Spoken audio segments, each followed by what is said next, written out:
অনেক সময় দেখা যায় কিছু খাবার আছে অস্বাভাবিক নোংরা কোনো খাবার খাচ্ছেন আপনি, ময়লা খাচ্ছেন অথবা কোনো কিছু খাচ্ছেন কিন্তু আপনার কষ্ট হচ্ছে, ঘুম থেকে ওঠার পর মুখ দেখা যায় তিতা, অথবা আপনার তিতা অনেক সময় অন্য কারণেও হতে পারে, গ্যাস্ট্রিক বা অন্য কোনো কারণে হতে পারে।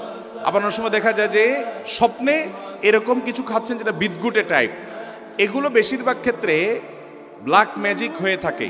দুষ্ট জিন এবং যারা ব্ল্যাক ম্যাজিশিয়ান স্বপ্নে এ ধরনের বিদঘুটে অনেক কিছু খাওয়ায়, কাঁচা মাছ খাচ্ছেন, এটা খাচ্ছেন, সেটা খাচ্ছেন, এবং অনেক সময় ঘুম থেকে ওঠার পরে আপনার এরকম অস্বাভাবিক অনেক কিছু দেখা যায়। এগুলো ব্ল্যাক ম্যাজিকের ইত্যাদির প্রভাবে হয়ে থাকে, এগুলোর কারণে মানুষ ক্ষতিগ্রস্ত হয়।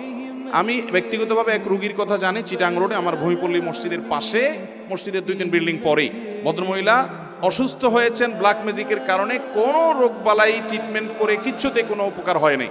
ভদ্রমহিলা বহু দেশ ঘুরেছেন এবং মৃত্যু মুখে পতিত হয়ে গেছেন, বিছানায় পড়ে গেছেন। ইয়াং মানুষ, খুব বেশি বয়স হয়নি। তো এই ভদ্র মহিলাকে ব্ল্যাক ম্যাজিক করা হয়েছে। কোরআন হাদিসের আলোকে যখন রুকিয়া করা হলো, ঝাড়ফুঁক করা হলো, দেখা গেল তার বমি হলো। বমির সাথে একটা গোশতের টুকরা বের হলো যেটা চুল দিয়ে পেঁচানো। এখন চুল দিয়ে কেন পেঁচানো হলো আমি তো জানি না। একজন ডাক্তারের সাথে শেয়ার করলাম, উনি বললেন ভাই চুল দিয়ে এই জন্য পেঁচাইছে যে চুল এটা কখনো হজম হয় না, এটাকে এমন ভাবে চুল দিয়ে মোড়ানো হয়েছে যে এই গোশতের টুকরাটা কোনোদিন হজম হবে না। এটা যতদিন তার পেটে থাকতে থাকবে মৃত্যু পর্যন্ত সে কষ্ট পেতে পেতে দুনিয়া থেকে যাবে, ব্ল্যাক ম্যাজিকের কারণে, কালো জাদুর কারণে।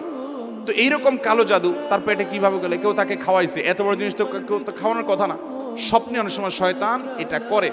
এই স্পিরিচুয়াল বা আপনার আধ্যাত্মিক বিষয়গুলো অনেক সময় আমরা অনেকে বিশ্বাস করতে চাই না, অথচ এগুলো কোরআন হাদিসের আলোকে অপ্রমাণিত বিষয় নয়। অতএব স্বপ্নে আপনি কি খেলেন বা না খেলেন এটি ব্যাখ্যা সাপেক্ষ বিষয়।